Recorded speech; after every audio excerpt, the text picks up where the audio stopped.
디모데전서 2장 1절부터 4절까지 제가 읽습니다. 그러므로 내가 첫째로 권하노니 모든 사람을 위하여 간구와 기도와 도구와 감사를 하되 임금들과 높은 지위에 있는 모든 사람을 위하여 하라.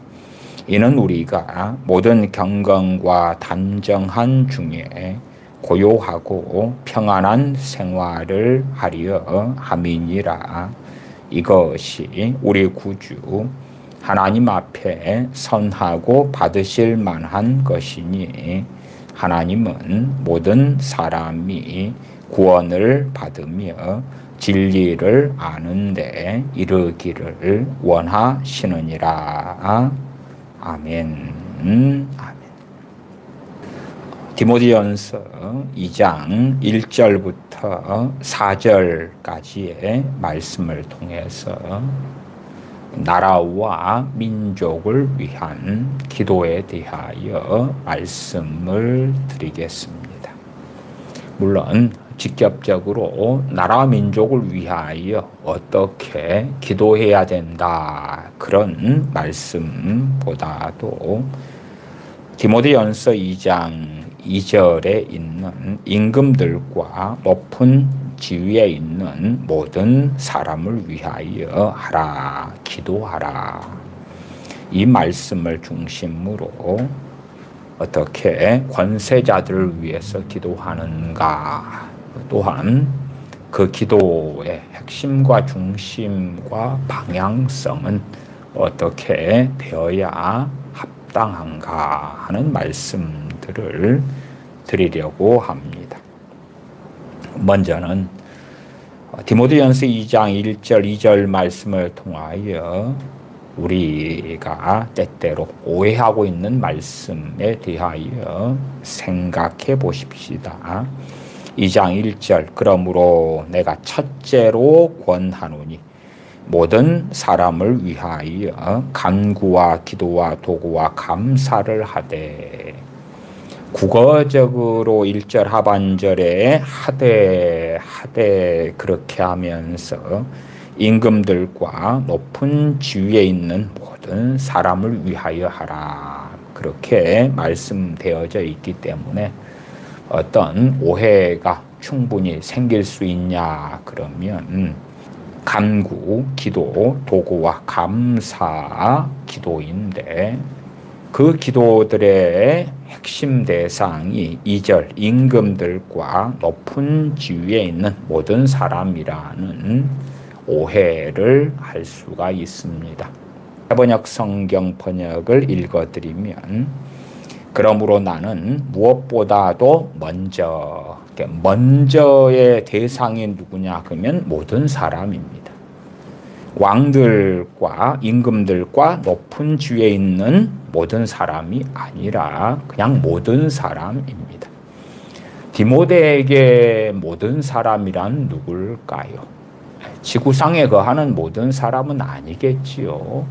아프리카나 북미, 남미 대륙도 모를 때입니다. 그렇기 때문에 일반적으로 모든 사람이다 그럴 때에 우리가 인식하는 그러한 양상의 모든 사람은 아닙니다.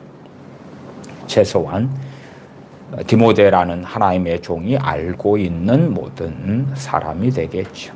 우리의 시간은 한계가 있는 것이고 또한 우리가 진실로 마음을 쏟아 기도하려면 심지어는 4가지 기도 가운데 첫 번째 기도가 간구기도다. 간구기도다. 어떤 사람을 위하여 간절히 기도하려면 잘 알지를 못하는 사람을 위하여 나아가 잘 알지 못하는 사람에게 일어나는 어떠한 문제들을 놓고 간구기도는 하기가 어려울 것입니다. 간구기도를 한다 그럴 때에 당연하게 우리가 경험하신 분들은 아시지만 그 주 대상은 우리가 사랑하는 사람들입니다. 심지어 어떨 때는 내 가족을 위하여 간구 기도를 하고 싶어도 하지 못할 때들도 아주 많습니다. 마음에는 원이어도 간구 기도를 할 만한 성령님의 도우심, 이끄심 등을 누리지 못하는 경우도 많습니다. 심지어는 피부치 우리의 육신의 형제 가족이라도 우리가 간구 기도를 위하여 한다는 것은 전혀 쉬운 일이 아닙니다. 그렇기 때문에 모든 사람을 위하여 기도하는 것이 첫째다, 먼저다 할 때에 그 모든 사람을 위한 기도의 종류가 4가지가 있습니다. 그 가운데 첫 번째가 간구 기도예요. 간절히 기도하는 거죠. 간절히. 어떤 사람을 위한 간절한 기도. 두 번째 기도는 기도라고 되어 있습니다. 이것은 일상적인 기도가 되겠죠. 일반적인 기도가 될 것입니다. 세 번째 기도가 도고, 남을 위한 기도. 도고와 감사를 하되. 도고는 그 사람의 편에, 그 사람의 입장에서 그 사람을 옹호하는 편에서 하는 기도가 되겠지요. 일반적인 기도라 그러면은 물론 우리는 모든 기도가 사람 편이 아니라 하나님 편에서의 기도가 돼야 마땅합니다. 사람 편이 아니라 하나님 편. 그래서 진리에 입각해서 하나님의 말씀에 입각해서 기도하는 것입니다. 간구 기도든 또한 기도든. 그런데 도구와의 다소의 차이를 그렇게 저는 말씀을 드리겠습니다. 우리의 자녀가 가해자다. 그렇지만 부모인 우리 입장에서는 자녀가 가해자라도 그래도 그 자녀의 편에서 물론 무조건 자녀가 옳다. 가해자인 자녀들을 옹호할 수는 없지요. 자녀들의 문제점, 잘못을 인정하지만은 자녀들에게 베풀어지는 긍휼을 구하는 편에서의 도구를 할 수가 있다. 그 말이죠. 내가 사랑하는 대상이기 때문에 그러하죠. 물론 그러한 도구에는 한계가 명백하다는 것도 우리가 이해해야 하죠. 때로는 범죄자 가족 때문에 법원에 탄원서를 제출하기도 할 거 아닙니까? 그러나 범죄자인 내 가족에 대한 탄원서로서 범죄가 명백한데 무죄로 해주세요 재판관님, 그것은 안 된다 그 말이지요. 그러면서도 실상 범죄자인 내 가족의 상황, 처지, 여건, 환경 등의 여러 가지 직면한 문제를 알기 때문에 그러한 문제를 가지고 재판관에게 호소하는 것이고 또한 어느 정도의 긍휼을 입을 수 있도록 구하는 그러한 호소문, 선처를 부탁하는 그러한 글들을 쓸 수도 있다 그 말이지요. 그런 면에서 일반 기도, 물론 모든 사람에 대한 간구, 모든 사람에 대한 기도인데 특별히 도구라고 돼 있는 것은 그런 부분에서의 특별함이 있다. 그렇게는 말씀을 드립니다. 그 다음에 감사기도. 감사기도까지 오면은 꽤 우리가 어렵다는 것을 인식할 수도 있습니다. 왜냐하면 어떤 사람 때문에 우리가 하나님께 감사를 드리게 된다. 그 감사기도를 보면 사도 바울이 에베소 교인들 때문에 하나님께 감사하고 데살로니가 교인들 때문에 하나님께 감사하는 등의 하나님께 감사드리는 기도를 발견하기도 합니다. 그러나 고린도 교회 때문에 하나님께 감사한다. 고린도 교회의 성만찬 때의 불화, 또한 파당 분당인 나누어짐 때문에 감사할 수는 없겠지요. 그렇기 때문에 감사의 대상이 누가 된다면 그 사람 때문에 하나님께 찬양하고 노래할 수 있는 그런 사람들이 될 때에야 하나님께 감사 기도를 드릴 수가 있을 것입니다. 그렇기 때문에 우리의 대부분의 기도의 대상들은 유감스럽게도 하나님께 감사 기도를 드리는 대상들이 되지 아니하고야 말겠지요. 이 네 가지 간구 기도, 그들을 위한 도구와 감사 기도를 생각하면 여기에서의 모든 사람이란 최소한 내가 연관되어 있고 관계되어 있고 알고 있는 그런 사람들이 되겠구나 하는 것을 이해하실 수가 있을 것입니다. 단순히 그냥 아프리카를 위한 기도, 단순하게 나라와 민족을 위한 기도. 그래서 하나님, 대한민국의 5,150만 명을 위해서 기도합니다.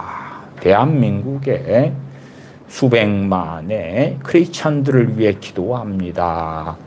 그런 것하고는 참으로 많이 다를 거다. 그래서 네 가지 기도가 모든 사람을 위한 기도와 관련됩니다. 그리고 다시 2장 1절 보면 나는 내가 첫째로 권하노니, 첫째로 그 말은 무엇보다도 먼저 권합니다. 모든 사람을 위해 간구와 기도와 도구와 감사 기도하기를 권면합니다. 그렇게 1절이 되어져 있습니다.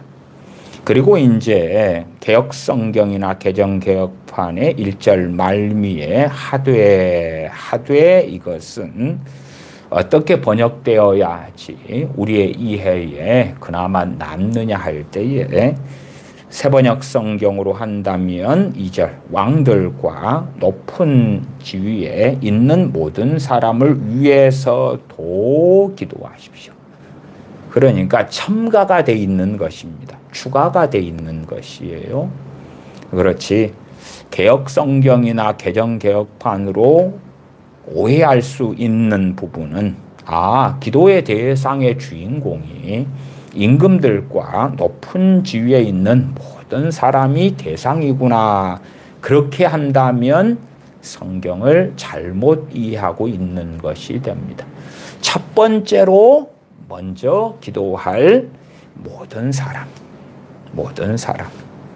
그래서 여러분이 모든 사람을 위한 네 가지 기도에 대해서 잘 궁구해 보셔야 됩니다. 그 다음에 과연 네 가지 기도 가운데 첫 번째 간구 기도가 있는데 여러분은 어떤 사람을 위하여 간구 기도가 가능합니까? 누구를 위해서 가능합니까? 어떤 사람을 위해서 간구의 기도가 가능한가 그 말입니다. 야고보 사도가 헤롯 왕에 의하여 순교를 당합니다. 당시 헤롯 왕은 헤롯 아그리파 1세가 되어집니다. 그리고 베드로 사도도 옥에 갇힙니다. 그때 교회는 간구 기도를 합니다. 교회는 베드로를 위하여 간절히 하나님께 빌더라. 간구 기도를 교회는 베드로 사도가 갇혔을 때에 합니다. 그래서 간구 기도를 할 만한 상황 또한 대상들은 결코 그렇게 우리의 반경 가운데 많지는 않습니다. 그래서 모든 사람이라 그럴 때에 우리가 생각하는 개념관념이 아니라 성경에서 말씀하는 모든 사람이라는 것이 어떠한 대상이 될까를 생각하셔야 됩니다. 내가 서울에 살고 있다. 요즘에 서울 인구가 한 950만 명 되나요? 그 서울 사람들을 위하여 하나님께 기도합니다. 그리고 이제 간구를 한다고 칩시다. 어떤 간구가 가능합니까? 어떤 간구가요? 네 가지 기도, 간구, 기도, 도고, 감사, 기도가 가능한 대상이 누구일까? 왜요? 첫 번째 권하노니 모든 사람을 위한 간구, 모든 사람을 위한 기도, 모든 사람을 위한 도고, 모든 사람을 위한 감사 기도를 드려라. 그리고 그렇게 되는 것입니다. 2절, 그리고 임금들과 높은 지위에 있는 모든 사람을 위하여 도하십시오. 2절 세 번역으로 읽어드립니다. 왕들과 높은 지위에 있는 모든 사람을 위해서도 기도하십시오. 그것은 우리가 경건하고 품위 있게 조용하고 평화로운 생활을 하기 위함입니다. 왕들과 높은 지위에 있는 모든 사람을 위해서도 기도해라. 그런데 그 이유는 우리가 경건하고 품위 있게 조용하고 평화로운 생활을 하기 위함이다 라고 말씀합니다. 자, 그러면 이제 2장 1절과 2장 2절에 있는 위하여라는 단어를 좀 살펴보십시다. 2장 1절에 있는 내가 첫째로 권하노니 모든 사람을 위하여라는 헬라어, 또 2장 2절에 있는 임금들과 높은 지위에 있는 모든 사람을 위하여. 자, 위하여라 그러니까 우리는 어떻게 착각하기가 쉽냐 그러면 그들 편에 서가지고 하나님께 기도하는 것. 말하자면 임금들과 높은 지위에 있는 모든 사람들을 위하여. 그렇다면 어느 임금, 어느 왕이 악한 왕이라고 합시다. 악한 왕. 근데 디모데전서 2장 2절에 그 악한 왕을 위하여 기도하라 그랬네. 위하여. 그렇게 오해할 수가 있습니다. 또 나아가서 2장 1절에도 모든 사람을 위하여 간구, 기도, 도구와 감사를 하라 할 때의 모든 사람을 위해서. 모든 사람을 위해서. 그러면 내가 기도하는 모든 사람 편에서, 그들의 입장에서 그렇게 이해하기가 쉽겠지요. 그러나 과연 우리는 누구 편에 서야 됩니까? 우리가 어떤 사람을 위해 기도한다면 그 사람 편에 서서 기도하는 게 옳고 맞습니까? 아니면 하나님 편에 서는 게 맞습니까? 물론 우리가 기도하는 어떤 사람이 하나님 편에 있다면 그 사람 편에 서서 기도하는 것이 하나님 편에 서서 기도하는 것이 될 것입니다. 그러나 그 사람이 하나님의 반대편에 있다면 어떻습니까? 그 사람이 하나님의 반대편에 있다면 우리가 그 사람 편에서 기도하는 것은 하나님과 대적하고 대항하는 것이 되고야 말 것이지요. 그래서 우리가 어떤 사람들을 위하여 기도하는 것은 전혀 간단하고 단순하지는 않습니다. 그래도 일단은 이 위하여라는 헬라어 단어는 휘펠 그러거나 혹은 휘페르 그렇습니다. 휘페르 이것이 여러 가지의 의미를 가집니다. 첫 번째가 무엇을 위하여가 됩니다. 무엇을 위하여. 그래서 일반적으로 가장 먼저 번역되는 무엇을 위하여라는 이 휘펠 혹은 휘페르로 번역이 되었습니다. 그 다음에 무엇을 대신하여 혹은 무엇 때문에 그리고 뭐뭇에 관하여 뭐뭇에 대하여 그런 의미를 가집니다.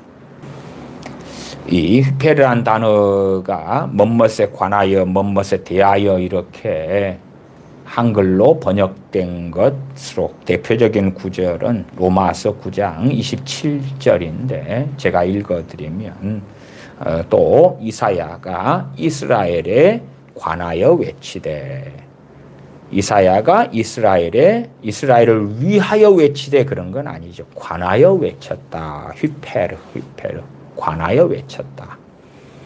이스라엘 자손들의 수가 비록 바다 위에 모래 같을지라도 남은 자만 구원을 받으리니 이사야 선지자가 이스라엘에 관하여 휘페르 외쳤다.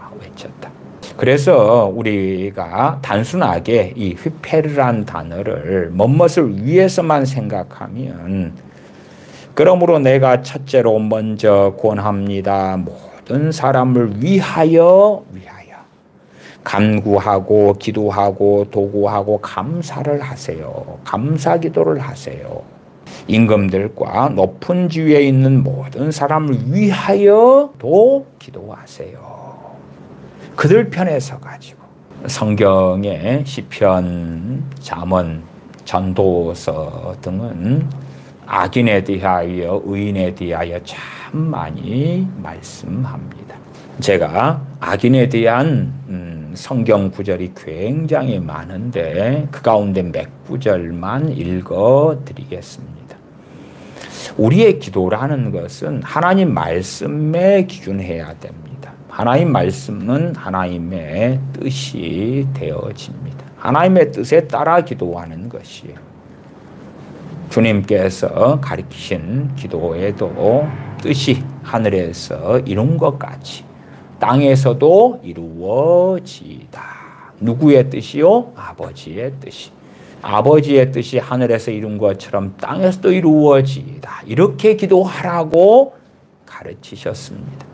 우리는 아버지의 뜻을 위하여 구하는 것이지 사람들의 욕망이 성취되고 이루어지도록 기도하거나 구하는 것은 전혀 아닙니다. 시편 1편 4절 잘합니다. 복 있는 사람이 어떤 사람인가. 그 중에서 4절 악인은 그렇지 않음이여 오직 바람에 나는 겨와 같도다. 우리가 아는 모든 사람이 하나님 편에 서 있습니까? 그렇지 않습니까? 그렇지 않지요. 대부분은 하나님과 반대편에 서 있습니다. 악인의 자리에 있는 사람들도 있고 또한 거만한 자, 교만한 자, 완악한 자가 되어져서 온갖 악행을 하는 사람들도 있습니다. 심지어는 그 사람이 우리의 가족, 형제가 되기도 합니다. 시편 10편 15절은 악인의 팔을 꺾으소서 악한 자의 악을 없기까지 찾으소서 그렇게 기도합니다. 악인의 팔을 꺾으소서 기도합니다. 그러면서 우리가 덧붙일 수가 있겠습니까? 악인의 팔을 꺾으십시오. 아버지 하나님 악인의 팔을 꺾으십시오. 악한 자의 악을 없기까지 찾으십시오. 그러면서 단 제가 사랑하는 가족들은 안 됩니다. 내 아는 지인들은 안 됩니다. 내가 아끼는 사람들은 안 됩니다. 내 자식은 안 됩니다. 내 부모 형제는 안 됩니다. 그렇게 할 수 있습니까? 없습니다. 결코 없습니다. 하나님의 뜻을 명심하고 뜻이 하늘에서 이룬 것처럼 땅에서도 이루어지기를 원하는 사람들은 하나님의 뜻에 따라 구하는 것이 뭔지를 알아갈 수밖에는 없습니다. 잠언 12장 7절 악인은 엎드려져서 소멸되려니와 의인의 집은 서 있으리라. 전도서 8장 13절 악인은 잘되지 못하며 장수하지 못하고 그날은 그림자와 같으리니 이는 하나님 앞에 경외하지 아니함이니라. 악인은 잘되지 못하며 장수하지 못하고 그날은 그림자와 같으리니 악인이냐 의인이냐 기준은 하나님의 말씀에 있습니다. 하나님의 말씀이 기준이지 세상 가치관은 전혀 아닙니다. 잠언 21장 12절에 의로우신 자는 악인의 집을 감찰하시고 악인을 환난에 던지시느니라. 하나님께서 악인을 환난에 던지시는데 우리가 그 악인의 편에 서서 하나님 그러시면 안 됩니다. 하나님 악인인데요. 구원도 받게 해주시고요. 좋은 일도 있게 해주시고요. 행복하게도 해주시고요. 건강하게도 해주세요. 그렇다면 가당치 않은 기도가 될 것입니다. 잠언 18장 5절에 악인을 두호하는 것, 악인을 두둔하는 것, 두둔하는 것과 재판할 때에 의인을 억울하게 하는 것은 선하지 아니하니라. 우리가 어리석은 자가 되어져서 기도를 통하여 악인을 두둔하는 기도, 두둔하는 기도를 할 수가 있겠죠. 악인을 두둔을 하는 것. 우리나라 대한민국의 많은 크리스천들은 오랫동안 김일성이를 위해 기도해 왔습니다. 또한 그의 아들 김정일이를 위해 기도해 왔습니다. 심지어는 지금의 북한의 통치자인 김정은이를 위해서도 기도합니다. 위에서 말이죠. 위에서. 하나님 편에서가 아니라 악인 김정은 편에서. 그를 두호하는, 그를 두둔하는 기도를 하는 것입니다. 그도 구원받아야 되잖아요. 그를 변화시키세요. 그를 구원하세요. 그를 하나님의 아름답게 쓰세요. 하는 말도 안 되는 기도를 합니다. 악인을 두호하는, 두둔하는 것과 재판할 때에 의인을 억울하게 하는 것은 선하지 아니하니라. 심지어는 하나님의 이름으로 우리 주 예수 그리스도의 이름으로 악인을 두둔하는 기도를 하는 것입니다. 기도를 하는 것이 얼마나 하나님의 말씀을 멸시하는 일들이 많이 기도라는 명목 속에서 일어납니까? 시편 37편 20절에 악인은 멸망하고 여호와의 원수는 어린 양의 기름같이 타서 연기되어 없어지리로다. 악인은 멸망하고 여호와의 원수는 어린 양의 기름같이 타서 연기되어 없어지리로다. 잠언 17장 15절 악인을 의롭다 하며 마치 악인이 의인인 것처럼 그들 편에 서가지고 기도를 하는 거예요. 기도를 하는 거예요. 우리는 그 대상이 어떤 사람이든지 간에 하나님 편에 서야 됩니다. 하나님 편에 서야 돼요. 그럼에도 제가 앞에 간구와 기도와 도고와 감사 기도 가운데 도고에 대하여 조금을 말씀을 드렸죠. 진노 중에라도 긍휼을 잊지 마옵소서. 소돔을 위하여 아브라함은 기도했습니다. 그러나 실상은 아브라함은 소돔에 있는 조카 롯을 생각하여 기도한 것이지 소돔 편에 서서 기도한 것이 전혀 아닙니다. 소돔에 있는 의인들 때문에 아브라함은 기도했던 것이지 하나님 소돔을 멸망시키지 마옵소서 안 됩니다. 그런 기도가 아니라 소돔에 의인이 있다면 그 의인들을 악인과 함께 멸하시는 것은 옳지 않습니다. 소돔에 있는 의인들. 아브라함은 이 소돔 땅에 의인이 최소한 50명은 있지 않았을까 생각했고 그렇게 기도했습니다. 그리 기도하다가 다시 생각해 보니 50명이 안 되면 어떻게 하지? 하나님 45명의 의인이 있어도 그래도 멸하시겠습니까? 40명의 의인이 있으면 어떻게 하지? 혹시 30명밖에 안 된다면 어떻게 하지? 20명밖에 안 된다면 어떻게 하지? 혹은 10명밖에 안 된다면 어떻게 하지? 아브라함은 족장이었다 그 말이에요. 그래서 전쟁에도 관여하기도 했는데 전쟁하는 사람들을 훈련시킨 군사들만 해도 318명이었어요. 그러니까 전쟁에 참여하지 않는 청소년, 어린아이 또한 여자들은 뺐으니까 그렇기 때문에 최소한 아브라함이 거느린 사람들의 단위만 1,000몇백 명은 훌쩍 넘습니다. 그러한 족장으로서 많은 사람들을 거느리고 있는 아브라함, 그리고 그와 방불할 정도로 롯이 거느린 사람이 많았기 때문에 너가 우하면 내가 좌하고 너가 좌하면 내가 우하리라 하고 갈라선 것입니다. 그러니까 하나님의 사람 롯이 거느리고 있는 그 많은 사람, 모대에도 저는 1,000명 단위는 너끈히 되었을 거라고 생각합니다. 그런 가운데서의 롯이 하나님의 사람이기 때문에 의인들이 롯에 속한 사람들만 해도 50명은 안 될까? 45, 40, 30, 20, 10명은 안 될까? 그렇게 생각하지 않았는가 싶습니다. 의인들을 위하여 아브라함은 기도했지 소돔의 악인들을 살려달라고 기도하지 않았습니다. 그렇기 때문에 소돔을 위한 기도를 아브라함이 했음에도 아브라함은 하나님 편에 서서 기도한 것이지 소돔 편에 서서 결코 기도한 것이 아니다는 것은 명백합니다.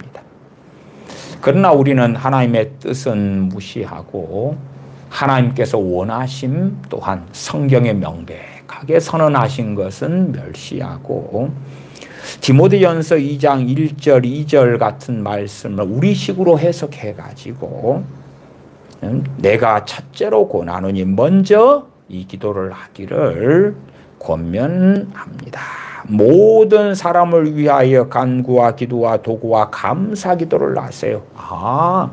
모든 사람 편에서 할게요. 모든 사람 입장에서 할게요.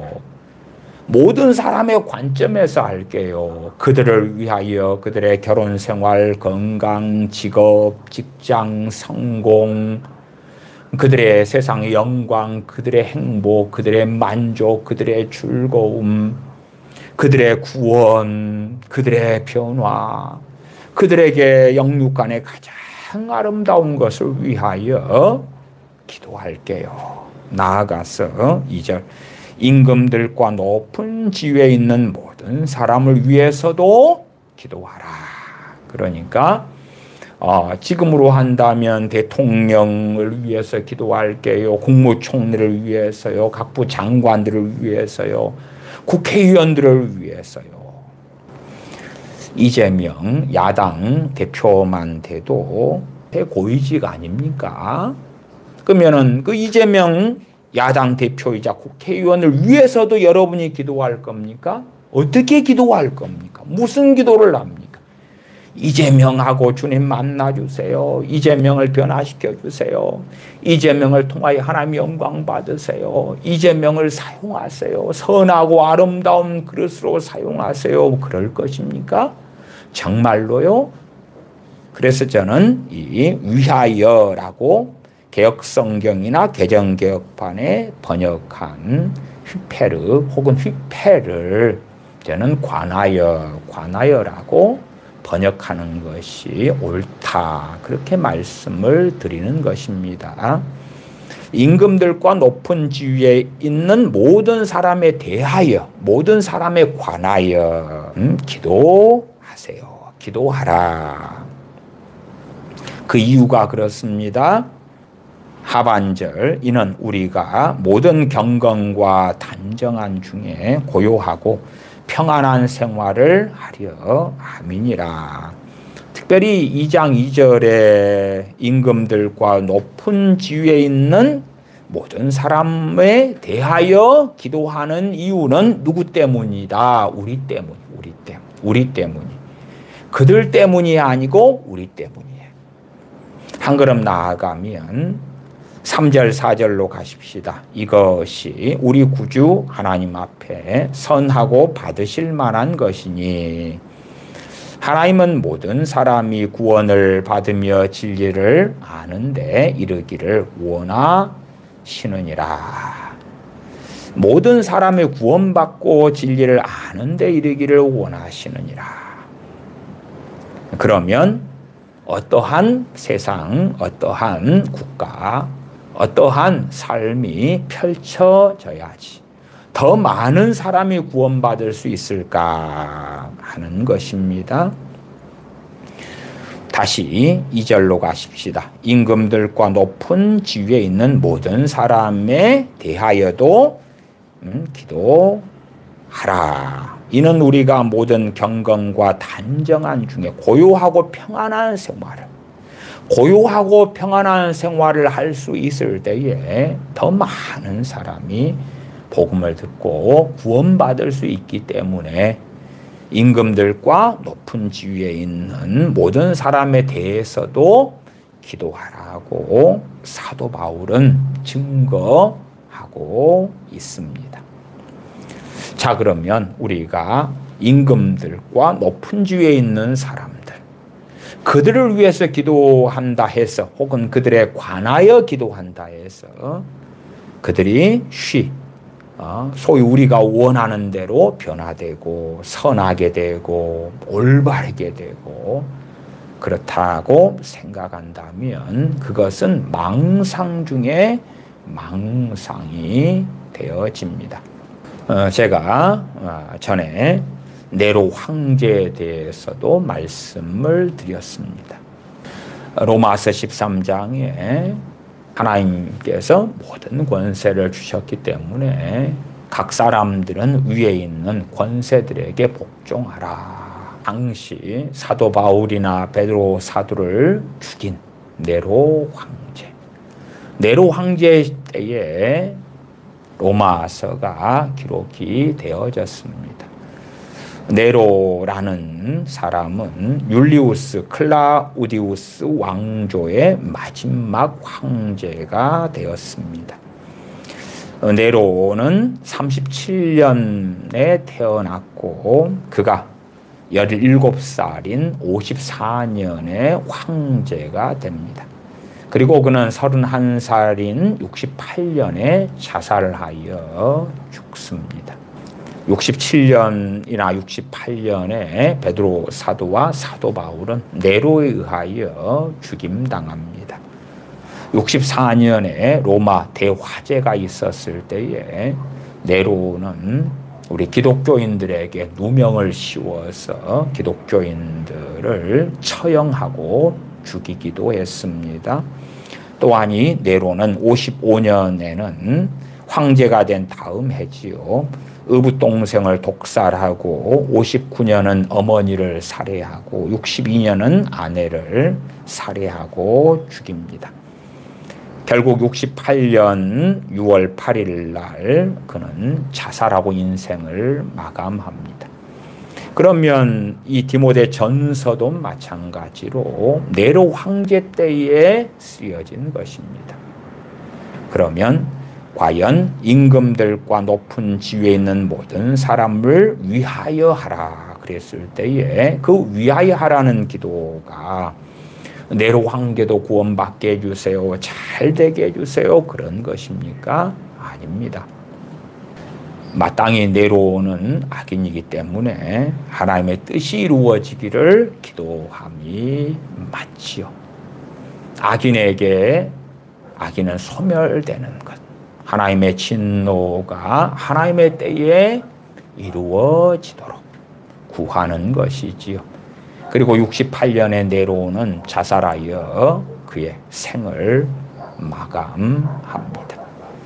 그가 31살에 자살하여 죽는 것으로 생을 마감하지 않았다면 더 오래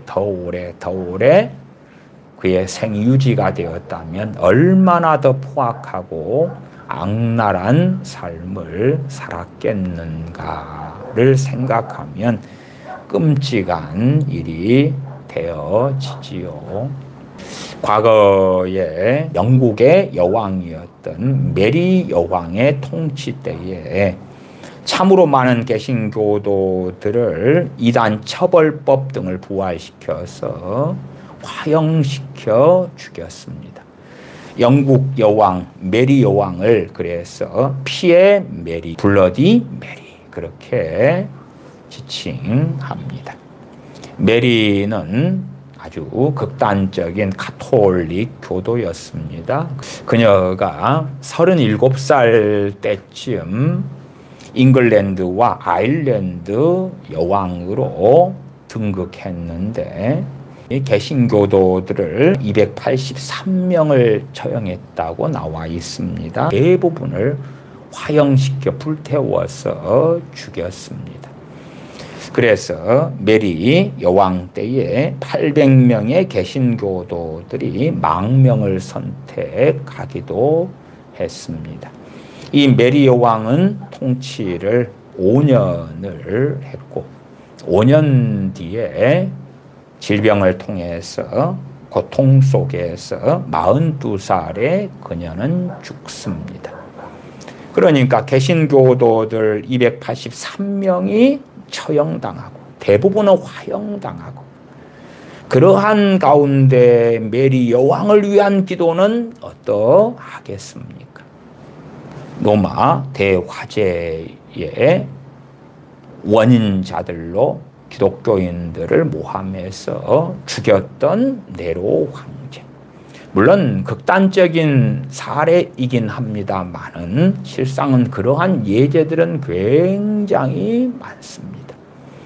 그러한 자들을 위한 기도, 그런 자들에 대한 기도는 무슨 기도가 되어져야 하는가? 우리는 어리석게도 우리의 정치적인 견해에 따라서 내 편인 것 같으면 무조건 그를 위하여 기도하는 문제가 있지요. 단순하게 나라 민족을 위한 기도도 생각해 보십시다. 과거 남왕국 유다를 하나님께서 바벨론을 통하여 심판하실 때에 나라를 위한 기도, 민족을 위한 기도라면 에레미야 선지자는 바벨론에 항복하라 했지요. 또한 하나님께 회개하고 돌아서지 않으면 칼과 기근과 연병으로 하나님께서 너희를 심판하시리라 선언하고 하나님의 말씀을 증거했습니다. 하나님의 심판이 가까이 다가와 있는 남왕국 유다, 그들을 위해서 예레미야 선지자는 어떻게 기도하는 것이 옳고 맞겠습니까? 한편으로 우리나라 사람들은 관성적으로 나라와 민족을 위하여 기도해 왔습니다. 그러면 대한민국에 우리 한민족이 대다수가 삽니다. 그러나 지금은 어느 시대입니까? 민족주의 시대입니까? 그렇지 않습니까? 대한민국에 이제 2023년만 되어도 국제결혼 비율이 10%가 넘어섰습니다. 10%가 넘는 국제결혼, 거기에서 태어나는 2세대. 과연 민족을 위한 기도가 됩니까? 더군다나 2024년 작년만 되어도 대한민국에 거주하는 외국인이 268만 명이 넘었습니다. 그것은 비율로 한다면 5.2%가 되는 숫자입니다. 5%가 넘어요. 5%가 넘는 외국인들이 대한민국에 거주한다 그 말이에요.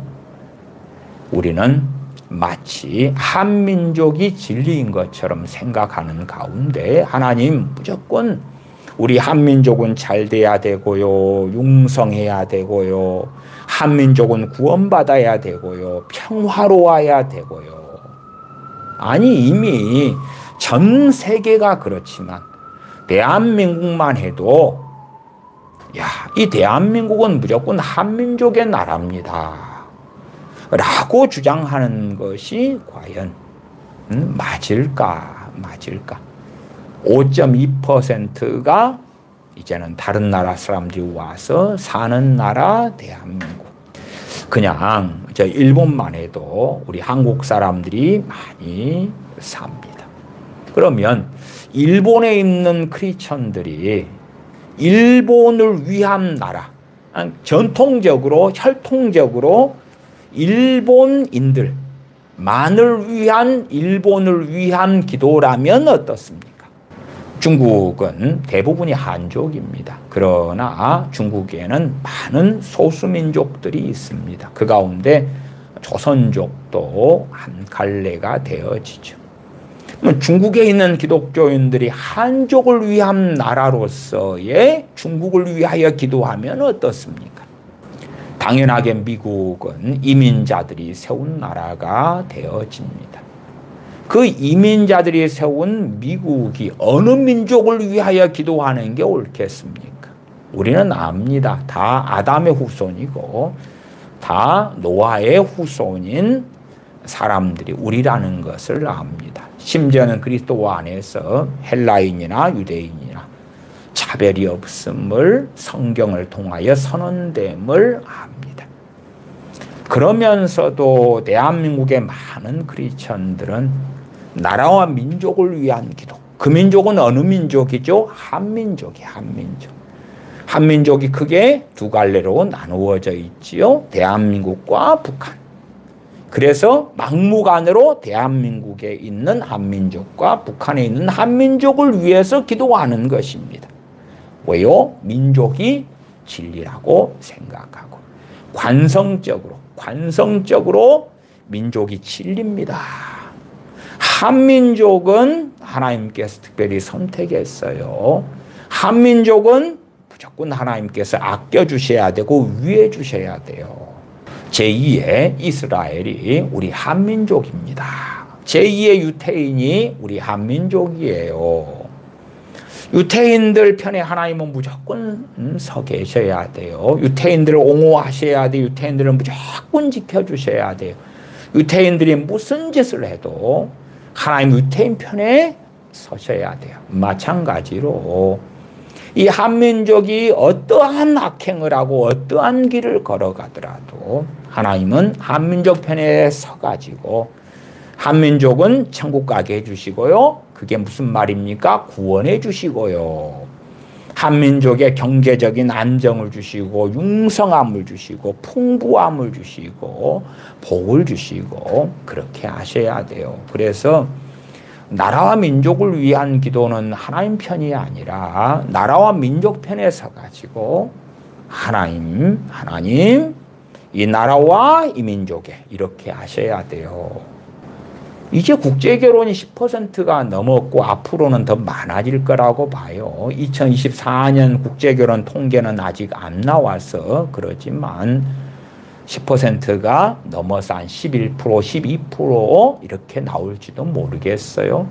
2025년, 2026년, 2030년만 되어도 국제결혼의 비율이 15%도 넘을지도 몰라요. 국제결혼은 다른 나라 여자들 혹은 다른 나라 남자들 그 가운데 대부분은 다른 나라 여자들과 결혼하는 것이고 다른 나라 여자들은 주로 20대 때 결혼을 많이 해서 상대적으로 한국 남자와 한국 여자들이 결혼하는 것보다 아이를 더 많이 출산합니다. 국제결혼이 많아지면 국제적인 혈통을 가진 2세대가 더 많아지겠죠. 대한민국이 유지할 수 있는 답 중에 하나가 국제결혼이 있다고 보아져요. 그것도 외국으로 나가서 결혼해 사는 국제결혼보다도 대한민국 유지하려면 밖에서 데리고 오는 국제결혼. 더 이상은 이제 한민족만의 나라는 아니다 그 말이야. 아니요. 그러나 우리는 한민족이 나라와 민족을 위한 기도. 그래서 제가 제목을 나라와 민족을 위한 기도 이렇게 말씀을 드린 거예요. 관행적 혹은 관성적으로 기도하지만 과연 그 방향성이 옳을까? 남한국 유다에 대하여 하나님께서 진노하실 때에 우리는 그 나라를 위하여, 민족을 위하여 기도하는 것. 혹은 정치적으로 나는 어느 파기 때문에 우리 정치적인 파벌에서 나온 지도자를 위해서 나는 기도해요. 과거에 김대중 정권 때 많은 크리스천들이 김대중 씨를 옹호하는 가운데 그를 위하여 기도했고, 노무현 정권 때 그를 위하여 기도했고, 그의 편에 서서 기도했고, 마찬가지도 계속 이어져 오지요. 그러나 최소한은 하나님 말씀의 기준에서 그러한 높은 자리에 있는 자들에 대하여 기도하는 것이고, 하나님의 뜻에 따라서 되기를 원하는 중심을 가져야 할 것이다. 중심을 가져야 할 것이다. 옳고 그름보다도 정치적인 견해와 이해관계 속에서 이것은 우리 편이었어. 그러니까 무조건 틀린 것도 옳아야 돼. 맞아야 돼. 저것은 반대편이 한 거야. 그러니까 옳은 것도 무조건 틀려야 돼. 지금은 대한민국은 법치국가임에도 불구하고 이제는 제가 볼 때는 법이 없어요. 무법지대입니다. 무법지대. 이해관계에 따라서, 당파에 따라서, 지지하는 사람에 따라서는 틀린 것도 옳은 것이 되고 옳은 것도 틀린 것이 되는 거예요. 현 대통령보다 이재명 씨 같은 사람이 말로 다 할 수 없이 악한 사람이라고 저는 보고 있습니다.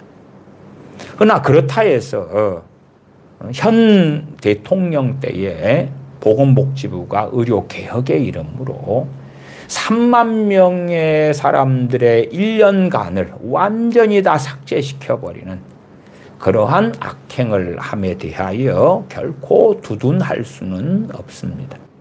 최소한 1년을 무너뜨려 버렸어요. 물론 1년이 지난 다음에도 다시금 회복되지는 않습니다. 그래서 올해 전공의 지원율이 2.2%입니다. 2.2%. 다시는 필수 의료는 회복되지 않습니다. 그렇게 의사들을 악마화시키고 심지어 100억이라는 광고비를 투입해가지고 의사 악마화, 죽일 놈들로 만드는 광고를 해왔습니다. 어떻게 그것이 옳고 선한 일이 되겠는가? 심지어는 비상계엄령의 5항에는 의사들, 전공의들을 48시간 내에 복귀하지 않으면 처단한다 했습니다. 정말 우리가 기도를 할 때에 하나님의 말씀을 알면 알수록 점점점 우리의 기도는 하나님의 뜻에 따라서 기도하는 것이 무엇인지를 배워갈 것이고, 하나님 말씀에 무지하다면 하나님의 뜻에 따른 뜻이 하늘에서 이룬 것처럼 땅에서도 이루어지이다. 그러나 뜻은 몰라. 단순하게 구원받는 게 뜻이잖아요. 구원시키세요.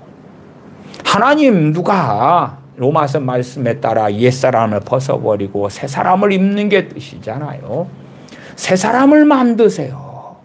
행복한 게 하나님의 뜻이잖아요. 행복하게 만드세요. 건강한 게 하나님의 뜻이잖아요.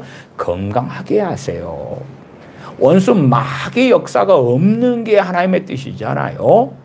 그러면 원수 마귀는 다 떠나가고 물러가게 만드세요. 그렇게 자기 이론과 논리 속에서 자기 편의적인 기도를 하는 것입니다.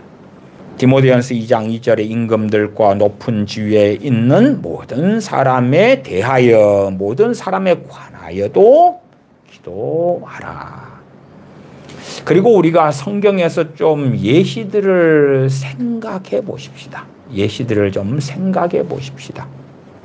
과연 임금들과 높은 지위에 있는 사람들에 대한 기도가 어떠한 결과를 가져올 수 있었을까 한번 생각해 보십시다. 제일 먼저 헤롯 대왕에 대하여 우리가 성경을 통하여 압니다. 성경 마태복음 2장으로 가보십시다. 마태복음 2장입니다. 마태복음 2장 16절부터 읽어갑니다. 이에 헤롯이 박사들에게 속은 줄을 알고 심히 노하여 사람을 보내어 베들레헴과 그 모든 지경 안에 있는 산의 아이를 박사들에게 자세히 알아본 그 때를 표준하여 2살부터 그 아래로 다 죽이니, 이에 선지자 예레미야로 말씀하신 바 라마에서 슬퍼하며 크게 통곡하는 소리가 들리니 라헬이 그 자녀를 위하여 애곡하는 것이라. 그가 자식이 없으므로 위로받기를 거절하였도다 함이 이루어졌느니라. 이 헤롯 대왕의 아버지는 에돔 족속입니다. 에돔 족속으로서 유대교로 개종한 유력 가문 출신이 헤롯 왕의 아버지가 됩니다. 그 둘째 아들인 헤롯이 유대인의 왕으로 BC 37년부터 BC 4년까지 유대를 통치하였습니다. 정치를 너무 잘해서 로마와의 관계를 잘 가져서 로마가 인정하는 유대인의 왕이 헤롯 대왕이 되었습니다. 이 헤롯 대왕이 2살 이하의 아이들을 죽입니다. 얼마나 극악한 왕입니까? 이때에 우리는 선지자 세례 요한의 부모가 되는 사가랴와 엘리사벳 같은 거룩한 하나님의 사람들도 압니다. 그렇기 때문에 당시에 요셉이나 마리아 같은 하나님의 사람, 사가랴와 엘리사벳 같은 하나님의 사람, 주님의 오심을 기다리고 고대했던 유대인들이 있었다는 것을 압니다. 그럴 때에 라마의 통곡 소리가 울리고 헤롯 대왕은 자신의 왕권을 공고히 하기 위하여 메시아를 죽이려고 하고 2살 이하로 산의 아이들을 싹 죽이라 명하고 라마의 통곡 소리가 울립니다. 그럼 이때에 헤롯 대왕, 유대인의 왕인 헤롯 대왕을 위한 기도는 과연 어떠한 기도가 되어져야 맞았겠습니까? 헤롯 대왕에 대한 기도, 그건 어떤 기도가 돼야지 맞았겠는가? 그렇게 2살 이하의 아이들을 죽였을 때가 BC 4년입니다. 헤롯 대왕이 죽은 해도 BC 4년입니다. 하나님께서 헤롯 대왕을 심판하여 죽이셨다는 것은 너무나 명백합니다. 요세푸스에 의하여서 헤롯 대왕의 죽음에 대하여 조금 기록되어져 있는데, 요세푸스는 이 헤롯 대왕의 가문하고는 굉장히 가까운 사이였습니다. 상당한 헤롯 대왕의 가문의 옹호자의 관점에서 역사를 기록한 사람이 요세푸스가 되기도 합니다. 요세푸스는 이 헤롯 대왕은 대단한 병의 고통 속에서 죽었다, 그렇게 기록했습니다. 2살 이하의 아이들을, 산의 아이들을 다 죽이고 라마의 통곡 소리를 일으키고, 그리고 얼마 후에 극심한 고통 속에서 계속 고통을 어느 때까지 받다가 그 해에 그는 죽습니다. 그러한 악인들이 무너지고 사라졌을 때에 평안의 시대가 도래하는 것입니다. 잠언 29장 16절에 악인이 많아지면 죄도 많아지나, 악인이 통치자가 되고 악인이 왕이 되고 그러면 죄가 많아지죠. 왜? 악인은 마음대로 그 악한 대로 행하니까요. 악인이 많아지면 죄도 많아지나 의인은 그들의 망함을 보리라. 의인은 그들의 망함을 보리라. 잠언 28장 28절 악인이 일어나면 사람이 숨고 악인이 일어나면 사람이 숨어요. 악인이 일어나면 악인들은 달라붙겠죠. 어떠한 사람들이 숨겠습니까? 의로운 사람들이, 선한 사람들이 숨을 수밖에 없지요. 악인이 일어나면 사람이 숨고 그가 멸망하면 의인이 많아지느니라. 그렇기 때문에 왕들, 임금들과 높은 지위에 있는 사람들 위해서도 기도하라. 경건하고 단정한 고요한 중에서의 평안한 생활 가운데 많은 사람들이 구원받을 수 있기 때문에 그러하죠. 이러한 헤롯 왕에 대한 하나님의 진노와 심판. 성경에 나와 있는 헤롯 왕들은 꽤 많습니다.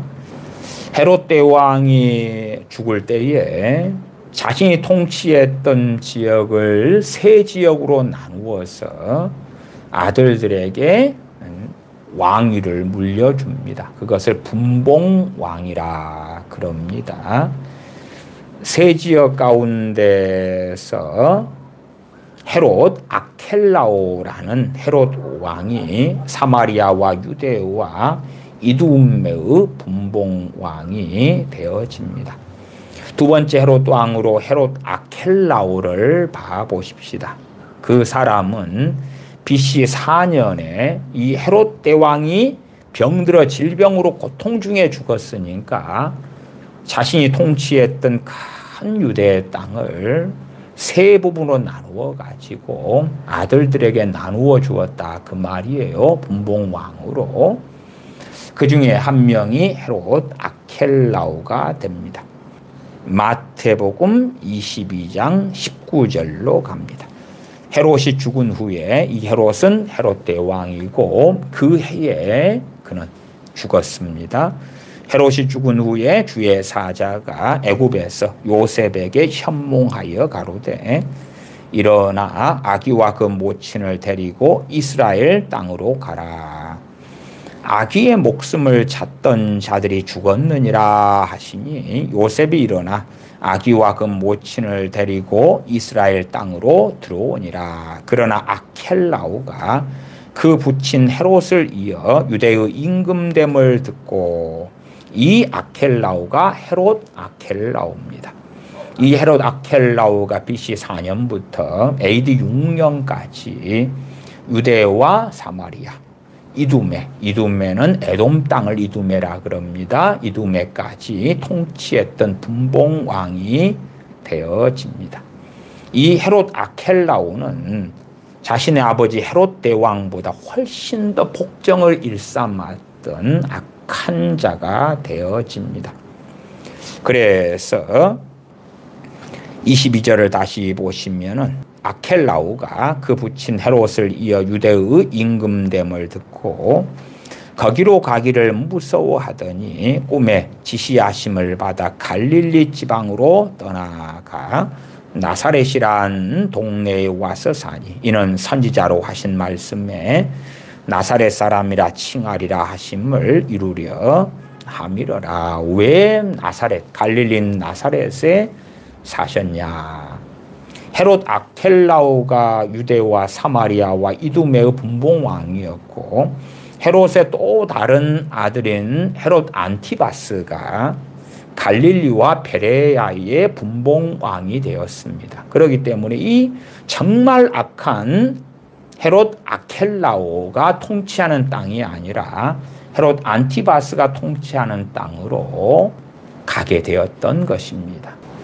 갈릴리와 베레아의 분봉왕인 헤롯 안티바스 같은 경우도 결코 선한 사람이 아니죠. 우리 주님께서는 이 갈릴리와 베레아의 분봉왕인 헤롯 안티바스에 대하여 여우라 말씀하셨고 이 헤롯 안티바스는 세례요한의 책망을 받은 다음에 세례요한을 감옥에 가두고 계집아이의 춤값으로 선지자 세례 요한을 목베어 죽인 악한 자가 되어집니다.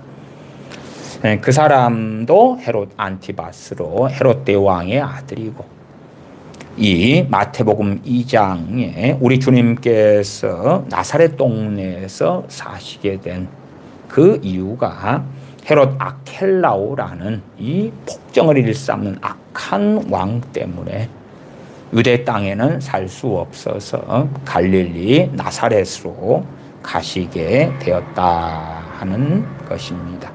이 헤롯 아켈라오는 폭정을 일삼아서 로마의 유대 백성들이 끊임없이 탄원을 했습니다. 헤롯 아켈라오에 대하여 유대인들이 반란을 일으킨 게 아니고, 헤롯 아켈라오도 로마의 통치 속에서 그 분봉왕이 되었던 것이기 때문에 로마 제국에 탄원을 계속 유대인들이 넣었고, 그로 인하여 통치 10년 만에 로마에 의해서 강제로 폐위가 되었습니다. 그때부터 이제 로마 총독 체제로 바뀌게 된 것이에요. 우리 주님께서 십자가에 달리실 때에 유대 총독으로 본디오 빌라도가 있었던 것도 우리가 압니다. 이 헤롯 아켈라오가 AD 6년에 로마 제국에 의하여 강제로 폐위된 다음에 유대 땅에 총독이 오게 되었던 것이죠. 그 외에 다른 지역은 분봉왕들이 통치하고 있었지요.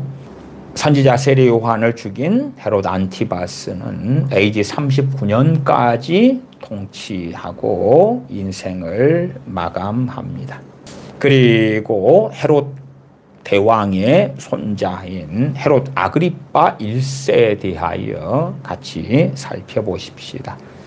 헤롯 아그리빠 1세의 하나님의 진노로 인한 죽음은 사도행전 12장에가 있습니다. 이 헤롯 아그리빠 1세는 야고보 사도를 죽인 헤롯 왕입니다. 사도행전 12장입니다. 이 헤롯 아그리빠 1세 때에 이 사람은 유대의 왕인데, 과거의 헤롯 대왕보다 훨씬 더 넓은 영토를 차지하게 되어집니다. AD 41년에 즉위했고 44년에 그는 심판받아 죽습니다. 이 사도행전 12장 1절의 사건은 43년에 일어난 사건입니다. 그렇기 때문에 이 43년 다음해인 44년에 그가 죽는 이야기는 사도행전 12장에 나와 있습니다. 12장 1절부터 읽어갑니다. 그때에 헤롯 왕이 손을 들어 교회 중 몇 사람을 해하려 하여 요한의 형제 야고보를 칼로 죽이니 유대인들이 이 일을 기뻐하는 것을 보고 베드로도 잡으려 할세. 때는 무교절이라. 잡음에 옥에 가두어 군사 넷씩인 네패에게 맡겨 지키고 6월절 후에 백성 앞에 끌어내고자 하더라. 이에 베드로는 옥에 갇혔고 교회는 그를 위하여 간절히 하나님께 빌더라. 교회는 그를 위하여, 이때도 휘페르입니다. 그를 위하여 간절히 하나님께 빌더라. 여기에서 우리가 디모데전서 2장 1절 2절이 있는데, 헤롯 이 아그리빠 1세는 야고보 사도를 죽였고 베드로 사도를 그 다음에 죽이려고 감옥에 가두었습니다. 그러면 디모데전서 1장은 모든 사람을 위하여 간구와 기도와 도고와 감사를 하라.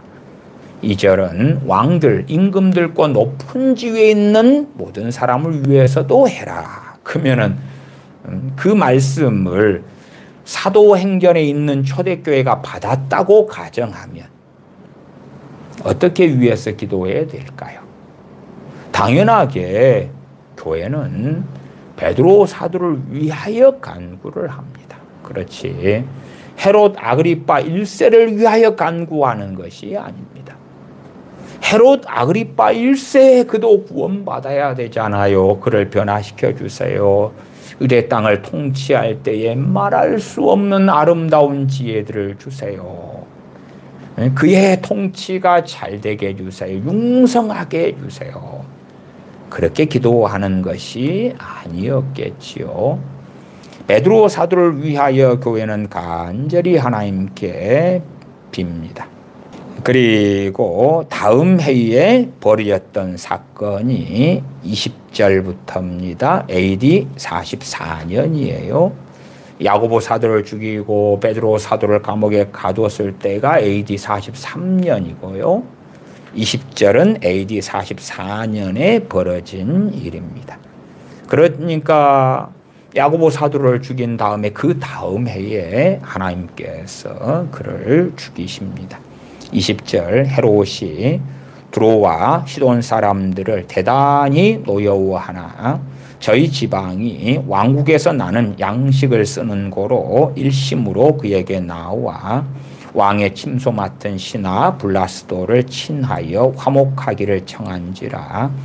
헤롯이 나를 택하여 왕복을 입고 위에 앉아 백성을 효유함되 백성들이 크게 부르되 이것은 신의 소리요 사람의 소리는 아니라 하거늘 헤롯이 영광을 하나님께로 돌리지 아니하는 고로 주의 사자가 곧 친히 충이 먹어 죽으니라. 이렇게 되어집니다.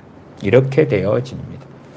하나님께서 친히 주의 사자를 통하여 시험하시고 그를 죽이십니다. 그 다음에 24절의 결과가 나옵니다. 하나님의 말씀은 흥왕하여 더하더라. 악한 자가 제거되니까 고요하고 평안한 삶이 펼쳐졌던 것입니다. 물론 그 다음에 왕도 그렇게 대단히 선하진 않지만 그러나 헤롯 아그리파 1세에 비하면 훨씬 나았던 것이지요. 이 헤롯 아그리파 1세를 이은 왕이 그의 아들인 헤롯 아그리파 2세가 되어집니다. 실제로는 헤롯 가문의 마지막 왕이기도 합니다. 사도행전에 보면 이 사람에 대해서도 조금 나왔는데 사도 바울에 대하여 재판에 관여했던 왕이기도 합니다.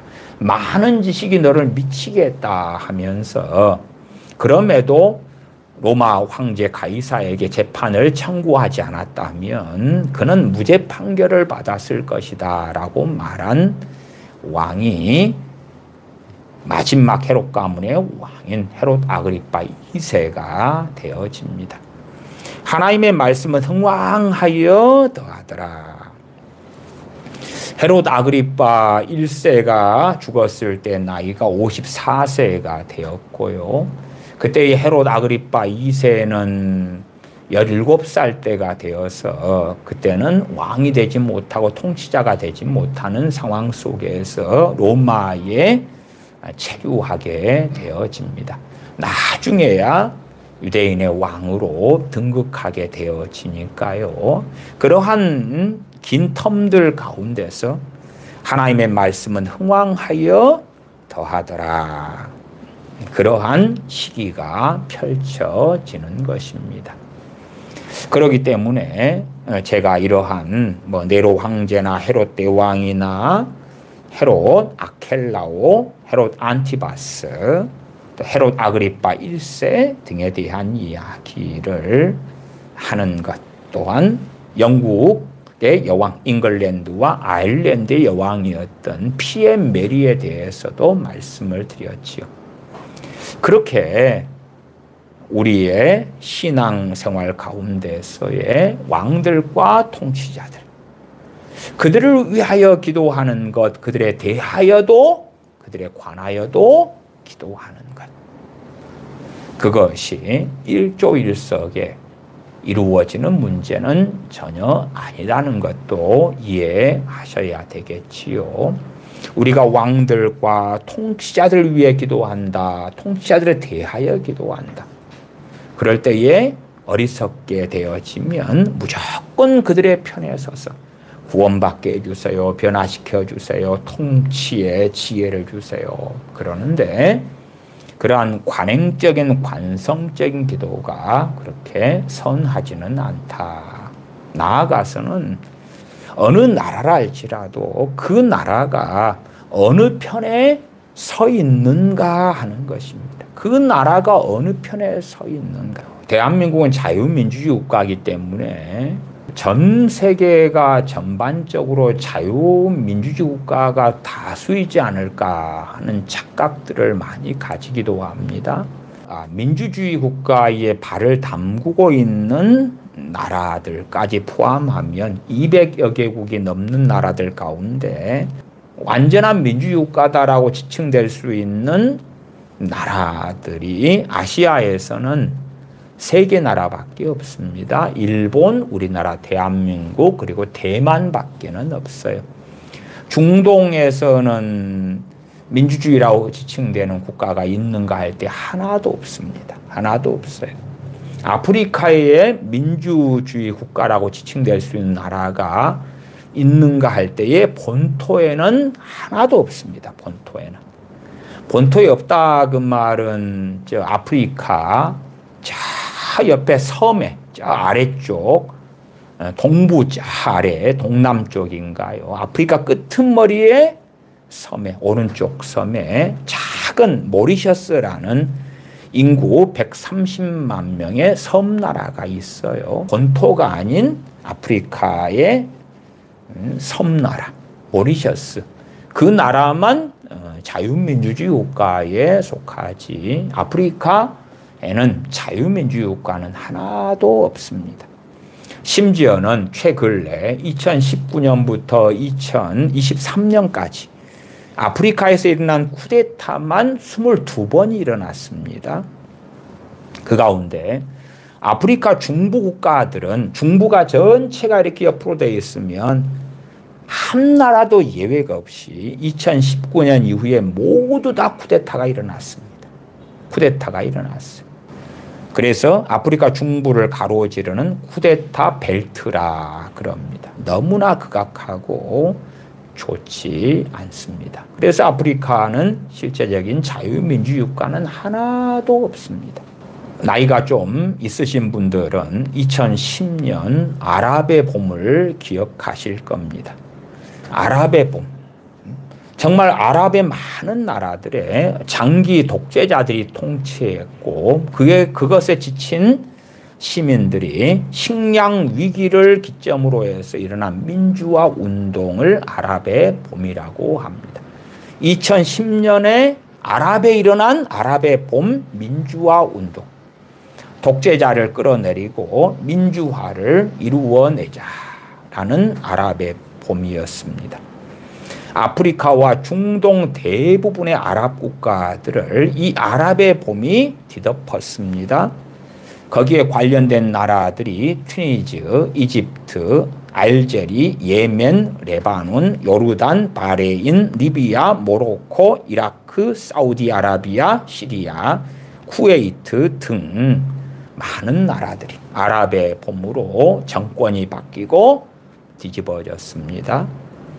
그 결과로 자유민주주의 국가가 온 나라들이 있냐 그럴 때에 전혀 그렇지 않았습니다. 상황은 훨씬 더 결과적으로 악화가 되었고 단 한 개 나라만 얼마 동안 민주주의가 왔었습니다.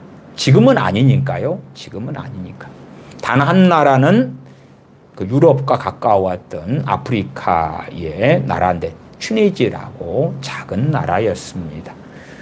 튀니지가 민주헌법 개정에 아랍의 봄을 통하여 성공하게 됩니다. 그래서 종교의 자유와 비무슬림 보호에 합의하게 됩니다. 아랍의 봄에서 민주화를 이루어낸 유일한 국가였다라고 튀니지는 인정을 받게 됩니다. 그러나 2021년에 튀니지 대통령이 친위 쿠데타를 일으킵니다. 자기가 대통령인데 쿠데타를 일으켰다 그 말이에요. 이 사람은 카이스 사이드 대통령인데 3권을 모두 장악합니다. 입법, 사법, 행정을 다 장악하고 사실상 왕이 됩니다. 그래서 작년 2024년에는 튀니지 대통령 선거에서 카이스 사이드가 90.7%의 득표율을 기록합니다. 90.7%란 이야기는 당연하게 조작선거고 공산주의 국가에서만 나오는 비율이지요. 그렇게 해서 사실상 왕으로 독재자로 통치해서 2010년 아랍의 봄을 통해서 일어났던 아프리카와 중동 대부분의 아랍 국가들이 일어났던 민주화 운동이 하나도 좋은 결실을 맺지 못하게 되었습니다. 이 민주화 운동의 비극은 무엇이냐 그러면 독재자들이 통치했을 때는 독재자들이 가장 강력한 권력을 가지고 있었기 때문에 소수민족이 보호를 받았고 또한 수니파와 시아파가 있다 그럴 때에 그 중에서 작은 비율의 이슬람 파벌들이 보호를 받았습니다. 그러나 이제는 민주화 운동의 여파로 투표를 하게 되죠. 투표를 하면 누가 다 이겼냐 그러면 강성 이슬람주의자들이 다 득표를 했고 정권을 장악하게 되었습니다. 사람들은 민주화 운동이 일어나고 투표를 하게 되면 서구식 민주주의가 성공할 거라고 생각했는데 그게 아니라 사람들이 투표를 하게 되었을 때에 강성 이슬람 주의자들이 성공했고 강성 이슬람 정권이 장악을 했습니다. 그 다음에는 자기의 반대 파벌을 무너뜨리고 공격하고 여자들은 자유를 잃고 경제가 폭망하고 경제가 폭망하니까 정권이 붕괴되고 그 결과로 내전이 일어나고 내전이 일어나니까 다시금 군부 세력이 독재 정권이 다시 등장하고 그렇게 나라들마다 폭풍우 속에 많은 경우 들게 되었습니다. 독재 정권이 무너지니까 종파, 종교, 부족 갈등이 심화되고 대부분이 무수한 학살들이 일어나 왔습니다. 무정부주의가 횡행하게 되었고요. 전에 오바마 미국 대통령이 2016년에 가장 자신이 대통령 집권했을 때 후회되는 일로 리비아 사태에 개입해서 독재자인 카다피 정권을 무너뜨리는 것이 가장 후회된다고 말했습니다. 리비아의 독재자인 카다피를 무너뜨리니까 무정부 상태가 되었고 그 다음에는 이슬람 극단주의 세력이 아주 강성하게 되어져서 독재자 카다피 때보다도 훨씬 더 비참한 일들이 리비아에 끊임없이 벌어지고 있는 상황이 지금까지 이어져 오고 있기 때문에 그렇습니다. 지금 이집트는 독재자가 정권을 잡고 있지요. 이집트 독재자가 그렇게 외칩니다. 우리가 무너지면 서구식 자유민주주의가 들어오는 것이 아니라 내전과 이슬람 테러리즘이 찾아올 것이다. 우리가 오히려 내전과 테러를 막고 있다. 그렇기 때문에 우리를 건들지 말라. 그렇게 서방 국가들의 경고를 이집트 독재자는 하고 있기도 합니다. 참으로 이 정치 또한 통치자들에 대한 이야기는 간단한 이야기가 되지 않습니다. 작년 2024년에 시리아의 알 아사드 부자가 53년 독재를 했다가 무너졌습니다. 그래서 이 독재 정권이 시리아에서 무너져서 저녁은 축제 속에 있었습니다.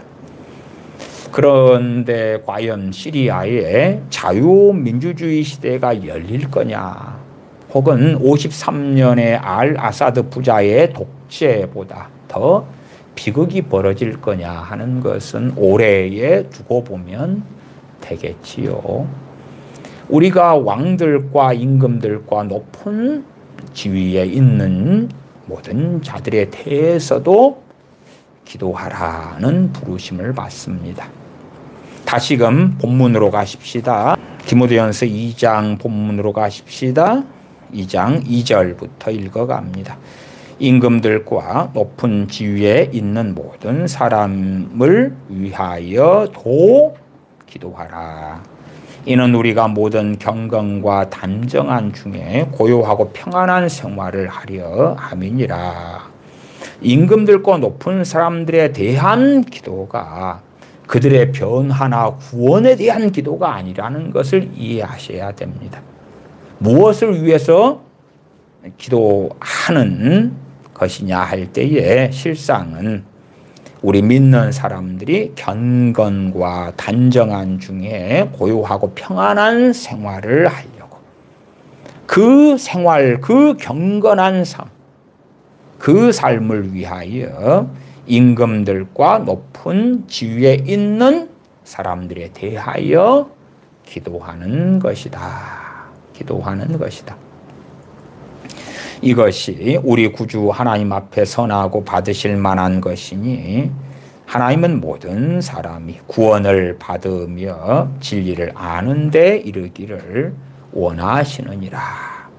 고요하고 평안한 삶 속에서 더 많은 사람이 인도를 받고 주님을 영접하고 믿고 구원받을 수 있기 때문에 그러하죠. 중국의 2018년부터 본격적으로 시진핑 정권은 개신교를 극렬하게 단합했고 개신교의 중국화를 본격적으로 시작했어요. 더불어서 코로나 때에 중국은 아주 강렬하게 단속을 했기 때문에 그 경제적인 어려움 속에서 중국의 기독교인들이 알려진 2%가 절반이 신앙을 포기하고 떠나게 되었어요.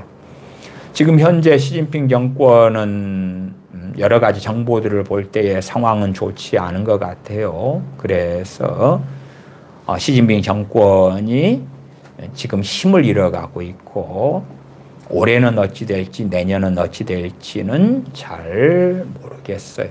그러나 저는 최소한 그리 생각합니다. 시진핑 정권이 막을 내릴 때에 좀 더 중국의 기독교인들은 고요하고 평안한 가운데서 주님을 더 잘 섬기기가 쉬울 거고 더 전도도 쉽고 구원받는 사람도 더 많아지지 않을까.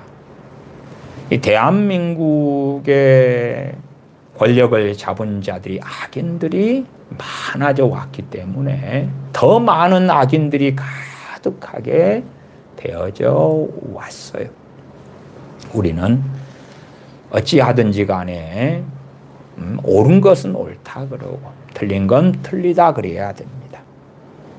우리가 하나님이 아니기 때문에 하나님 편에서 어떤 사람을 재판하고 판단할 수는 없으나 하나님 말씀에 따라서 옳은 건 옳다, 틀린 건 틀리다. 하나님 편에 보실 때에 우리가 지지하는 정파, 우리가 지지하는 정치적 입장에 따라서 틀린 것도 옳고 옳은 것도 틀렸다 하면 안 되고 하나님의 말씀의 기준으로 해서 옳은 것과 틀린 것을 구별해야 되고 또한 우리가 모든 사람을 위하여서 기도하라. 그것이 먼저 해야 될 것이다. 모든 사람을 위하여 기도하는데 간구와 기도와 도구와 감사를 해라. 말씀할 때에 단순하게 나라와 민족을 위해서 기도한다는 것이 유감스럽게 상당히 허구적인 이야기구나. 허구적인 이야기구나. 모든 사람을 위하여 간구와 기도와 도구와 감사를 하는 거지 나라와 민족을 위한 기도가 아니구나. 우리 대한민국이라도 천국에서 존재하는 영원한 나라는 대한민국이 아니다 그 말이에요. 우리가 자기의 나라를 위해 기도하다 보면 마치 자국 우선주의처럼 되고야 말죠. 세상의 나라가 마치 하나님의 뜻인 양 착각하는 일들은 얼마나 많겠습니까? 그럼에도 저는 나라를 위한 기도를 반대하지는 않습니다. 왜요? 나라가 평안할 때에 이 디모데전서 2장 2절 하반에 우리가 모든 경건과 단정한 중에 고요하고 평안한 생활을 할 수 있기 때문에 그러합니다. 그러나 어떠한 나라들은 악한 나라고 어떠한 정권은 악한 정권이고 그러한 악한 나라는 무너져야 마땅하고 악한 정권이 무너져야 마땅한데 2010년에 일어났던 아프리카와 아랍 지역을 휩쓸었던 아랍의 봄처럼 독재자들이 무너지니까 더 좋은 세상이 오지는 않더라. 리비아의 카다피 독재자가 무너지니까 리비아에 더 좋은 세상이 올 줄 알았는데 더 참담한 비극 속에 리비아가 들고 말더라 하는 것처럼 우리는 알 수 없습니다. 국민의 수준도 알 수가 없고 과연 자유민주주의를 유지하고 지탱할 만한 국민성이 되느냐 수준이 되느냐 그렇지 않다면 독재자가 그 국민 그 나라에게는 그나마 훨씬 더 나은 것이 되겠지요. 우리나라 속담에도 국관이 명관이다 이런 것이 있어요. 왜 그러겠어요? 과거에 어떤 지방에 관아 사또가 있었다 그러면 아이고 저 사람 못된 사람 사또가 빨리 바뀌었으면 좋겠다. 그리고 그 사람이 떠나고 새로운 사또가 왔더니 앞에 사또보다 훨씬 더 좋지 않은 그러한 통치를 하더라 그 말이에요. 그러니까 야, 그 앞에 사람이 안 좋은 줄 알았는데 지금보다는 더 낫더라. 그 사람 다시 돌아오면 안 되는가? 그랬으면 좋겠다. 그런 것이 되겠지요. 지금의 대통령이 물러가고 새로운 사람이 대통령이 되면 국관이 명관이네 소리를 할런지 안 할런지는 모르겠습니다. 각자의 입장이 다 다르겠죠. 우리는 쉽게 판단할 수 없습니다. 그럼에도 우리는 원해야 됩니다. 하나님의 뜻이 이루어지기를 원해야 됩니다. 악인이 있고 의인이 있다면 악인은 망해야 되고 무너져야 되고 의인은 서야 됩니다.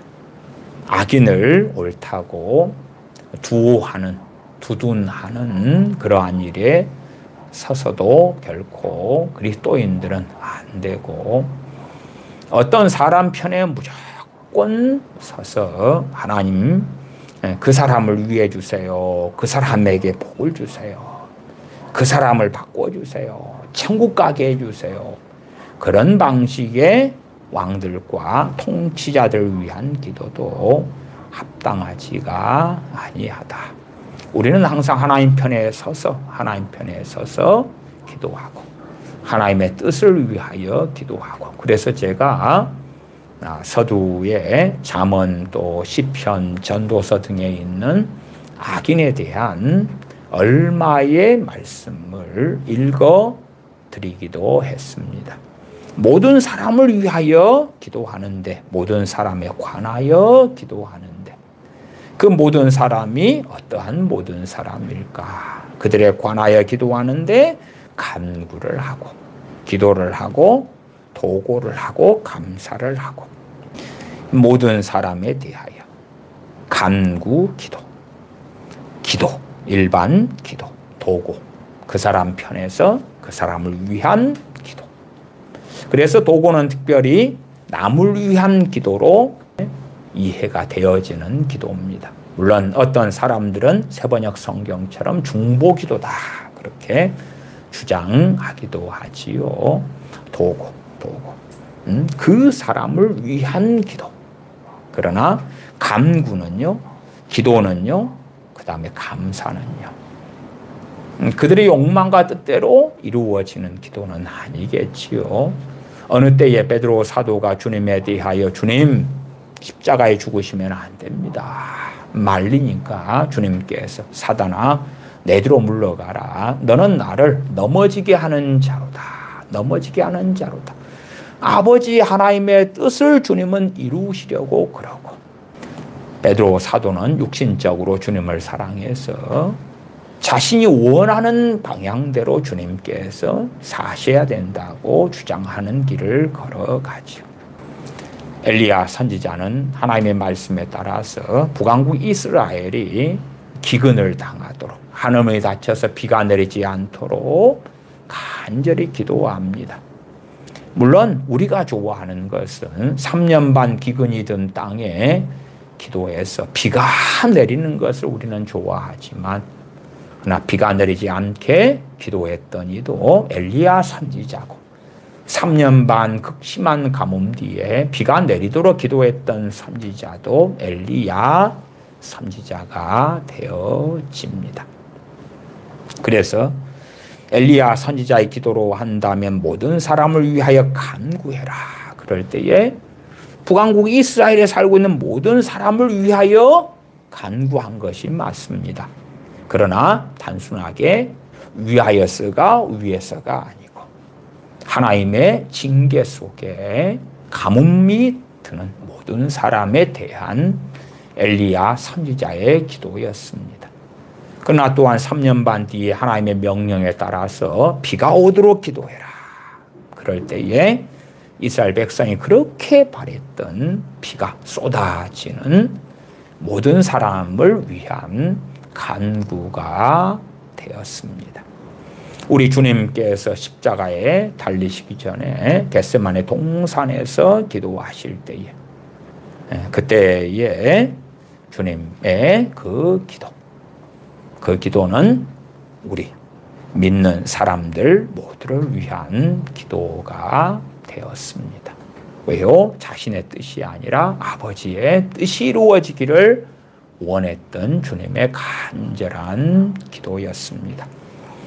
그래서 오늘 말씀을 통하여 디모데전서 2장 특별히 1절 2절에 대한 오해나 왜곡이 없이 깊이 있게 상고하는 가운데 모든 사람을 위한 우리의 간구는 어찌 되어야 할까? 우리의 기도는, 우리의 도구는, 우리의 감사는 어찌 되어야 할까? 나아가서 임금들과 높은 지위에 있는 모든 사람들을 위해서도 기도해라.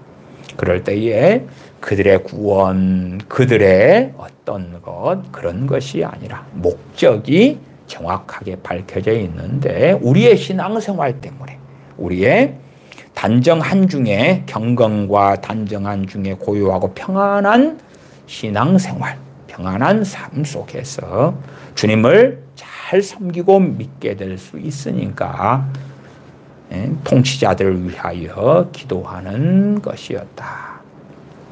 악한 사람은 하나님의 때에 그 악행에 대한 합당한 처벌을 받는 것이죠. 독재자라 해서 그냥 바로 처벌받는 것이 과연 그 결과까지 아름답게 될 것이냐 하는 것을 우리는 모르기 때문에 전능하신 아버지 하나님께 맡기는 가운데 구하는 것이다. 그래서 제가 2010년에 아랍의 봄 이야기도 조금은 드렸던 것입니다. 지금도 아프리카에는 끊임없이 내전과 쿠데타가 일어나고 있고 그런 가운데 과연 어떻게 되어져야 할까는 우리가 잘 알지 못합니다.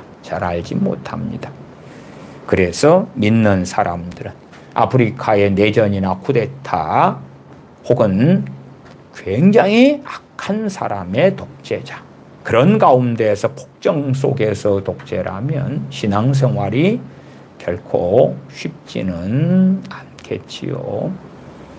그래서 믿는 사람은 기도하는 것입니다. 1조 1석의 2장 2절 하반에 이러한 응답이 있지는 않을 것이다. 그래서 제가 헤롯 대왕이나 헤롯 안티바스, 헤롯 아켈라오, 헤롯 아그리파 1세 등에 대해서도 얼마간 말씀을 드린 것입니다.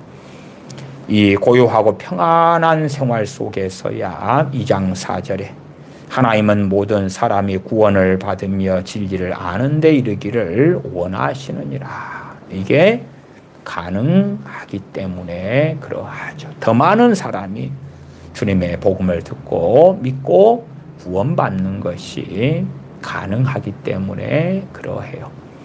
대한민국도 1950년 6.25 전쟁이 있었고 53년에 휴전되면서 경제적으로 점점점 나아져 왔기 때문에 복음도 더 힘있게 증거되었고 더 많은 사람이 주님께 나올 수 있었다.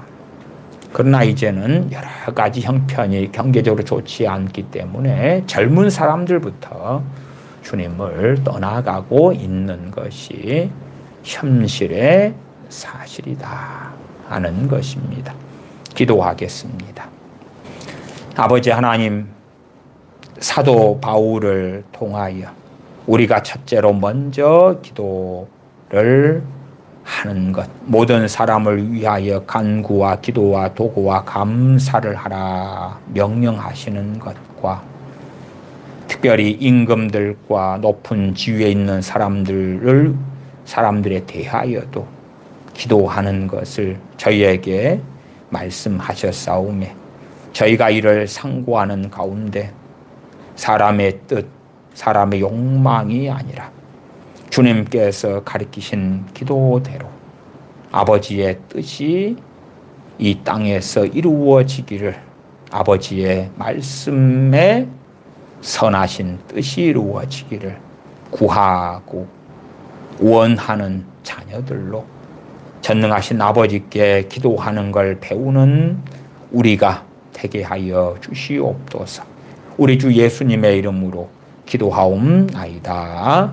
아멘.